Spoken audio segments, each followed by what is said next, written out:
Pemirsa, dalam rangka memperingati perjuangan para pahlawan kita yang telah gugur di medan perang untuk kemerdekaan yang kita nikmati hingga saat ini, kita menetapkan Hari Pahlawan Nasional setiap tanggal 10 November. Sebagai generasi penerus bangsa, apakah sebenarnya kita sudah menghargai dan mengisi kemerdekaan ini dengan cara yang benar? Semuanya itu akan kita bahas dengan Profesor Yudian Wahyudi selaku Kepala Pembinaan Ideologi Pancasila BPIB.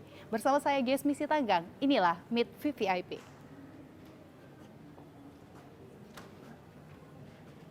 Assalamualaikum Profesor Yudian Wahyudi, apa kabarnya hari ini? Salam, baik, makasih. Apa kabar? Baik juga kan? Iya. Kabar saya baik, Prof. Ini Profesor lagi ada sibuk apa nih? Informasinya lagi ada di Jogja ya hari ini ya? Di Yogyakarta. Jadi tadi baru ada 2 acara dan habis ini nanti langsung ada acara lagi mimpin pleno gitu. Oh gitu. Di Jogja ya. Iya. Gimana? Profesor, kan baru-baru ini pada tanggal 10 November kemarin kita baru memperingati Hari Pahlawan Nasional nih, Prof. Nah, kalau menurut Prof sendiri apa sih makna dari Hari Pahlawan Nasional ini?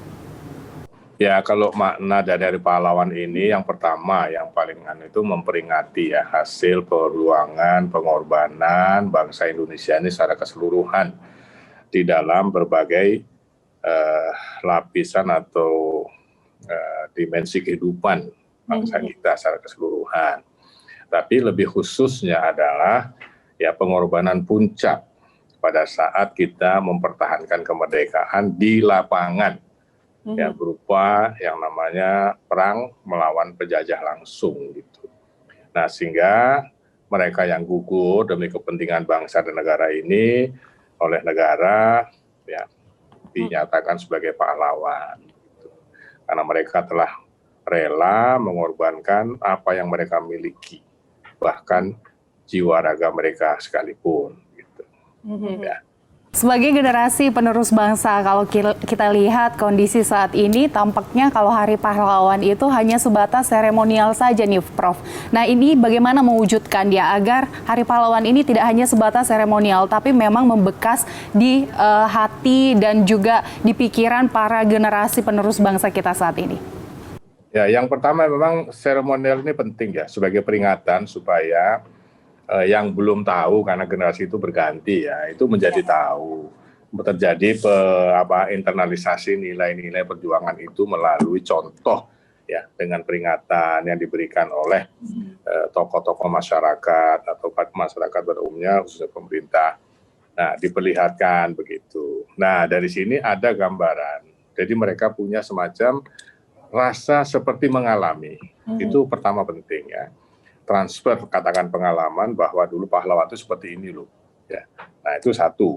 Tapi yang kedua, dari sini diperlukan lagi pengembangan lebih jauh ya melalui pendidikan secara sistematis misalnya ya. Dari tingkat yang terendah sampai yang tertinggi. Nah, kemudian diaplikasikan di dalam kehidupan nyata dalam berbagai bidang yang mungkin antara satu dengan lain orang yang ikut dalam acara itu punya bakat minat yang berbeda-beda. Nah, ini perlu didukung juga oleh berbagai kalangan, oleh pemerintah. Nah, baru kemudian diberikan semacam insentif. Ya. Misalnya diadakan lomba, kemudian diberi penghargaan. Gitu. Sehingga ya. Jadi dengan adanya lomba-lomba yang tadi seperti Profesor mengatakan tadi, apakah memang dengan adanya seremonial tersebut membangun rasa adanya kepemilikan bahwa kita harus menghargai para pahlawan ini, seperti itu ya, Prof? Ya, jadi kan sering karena terputus ya. Kita apalagi hari-hari ini yang sangat digelisahkan oleh para tokoh-tokoh kita ya, masyarakat maupun kenegaraan. Itu dengan adanya medsos atau teknologi informatika ini kan mengasingkan ya generasi muda khususnya yang disebut dengan generasi Z atau milenial itu. Nah, dari siapa itu pahlawan. Jadi mereka lebih mengenal budaya-budaya lain yang masuk melalui teknologi informatika, melalui medsos ya. Jadi entah itu film, entah itu drama, entah itu musik ya. Nah, jadi mereka lebih mengenal ini sesuai dengan kejiwaan mereka sebagai orang muda. Oleh karena itu, kegiatan tadi perlu digalakan oleh pemerintah melalui juga media sosial seperti yang dipegang oleh generasi-generasi ini. Nah, dari situ mereka baru kita ajak untuk memasuki yang lebih jauh, yang lebih dalam, lebih berarti, gitu, Mbak. Menurut Profesor, dari media sosial sendiri apa yang harus konten yang kita dilakukan oleh BPIB sendiri supaya menarik perhatian si generasi muda ini? Karena kalau kita lihat generasi muda saat ini lebih ke arah kebarat-baratan seperti itu, Prof. Apakah ini tanda-tanda bahwa sebenarnya generasi muda kita saat ini sudah mulai kurang menghargai adanya pahlawan itu? Ya, itu tadi ya, banyak tokoh kita ya yang merasa khawatir, tergerusnya tadi rasa katakanlah kepahlawan, rasa kepemilikan terhadap kepahlawanan nasional kita itu berkurang dikarenakan banyaknya deras informasi yang masuk melalui tadi medsos itu. Nah, oleh karena itu BPIP ini bekerja sama dengan berbagai pihak ya, lembaga pemerintah maupun swasta untuk melakukan ini perbaikan di bidang ini, karena kalau BPIP sendiri tentu ya kurang memadai jumlah orangnya dan keilmuannya. Nah, oleh karena itu kami melakukan ini dengan berbagai dimensi ya. Jadi ada kemarin misalnya kita mengadakan lomba pidato ya 1 Juni misalnya, terus kemudian ini lagi membuat komik, membuat film-film pendek yang di YouTube itu. Ini semua ya, ini khusus kan, yang ini sebenarnya khusus pesan dari Presiden ketika saya dipanggil menghadap, karena ada hal yang sangat penting di sini, yaitu 129 juta generasi muda yang katakanlah mengalami depancasilaisasi dikarenakan, mohon maaf, sejak reformasi itu Pancasila dipinggirkan ya. Mbak sudah tahu kan, mata pelajaran apa dan sebagainya itu kurang diaturkan, ditambah ada pengaruh dari katakanlah budaya asing ini, internasional, yang melalui teknik informatika. Nah, oleh karena itu kami diperintahkan khusus oleh Presiden untuk memasuki ruang-ruang ini.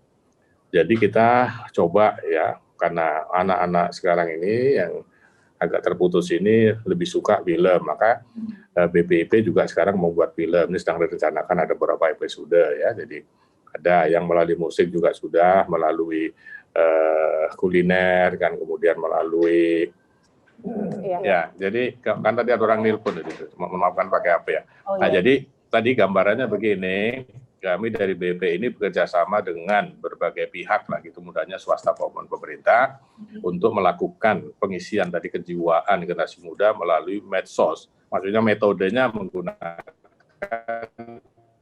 apa yang paling mereka sukai. Nah, misalnya mereka suka film, jadi kita sudah ini ada membuat film serial ya, yang sebentar lagi selesai gitu. Kita kemudian lomba bekerja sama dengan Komisi 2 DPR, Mas Raffi Ahmad ya, untuk membuat film-film pendek ini. Saya lupa judulnya persisnya, tapi ada beberapa seri gitu ya. Nah, ini salah satunya yang coba nanti carikan diksi gitu, kalau bahasanya keinginan orang muda. Jadi metode pendekatannya ini kita mengikuti mereka, tapi kita sisipkan nilai-nilai Pancasila itu ke dalam metode ini. Jadi ya kira-kira sambil tadi misalnya lomba pidato kita sisipkan, sambil dikasih ada juga ikon Pancasila masukkan, kemudian ada musik dimasukkan gitu ya. Nah, dari situ nanti mereka tidak seperti sedang diindoktrinasi. Ya, indoktrinasi penting, tapi untuk generasi yang ini kayaknya kurang pas. Nah, oleh karena itu kita masukkan melalui ya kejiwaan, sisi-sisi kejiwaan mereka yang pada umumnya setiap detik itu memegang HP atau bermain di medsos. Dengan kata lain, melakukan pendekatan dari hobi para generasi muda saat ini, seperti itu ya, Prof ya? Ya, persis. Nah, oleh karena itu kami juga pinjam tadi yang namanya influencer ya, tokoh-tokoh yang mereka kagumi begitu, supaya kita ini masuknya mudah ke mereka. Baik. Sebab kalau orang generasi saya misalnya ngomong ke mereka mungkin sudah jadul atau apalah, bagi mereka sudah tidak menarik misalnya. Tapi kalau teman mereka yang mereka kagumi seperti Mas Raffi Ahmad misalnya, itu yang banyak followernya, itu akan lebih mudah mereka terima. Iya, baik Prof.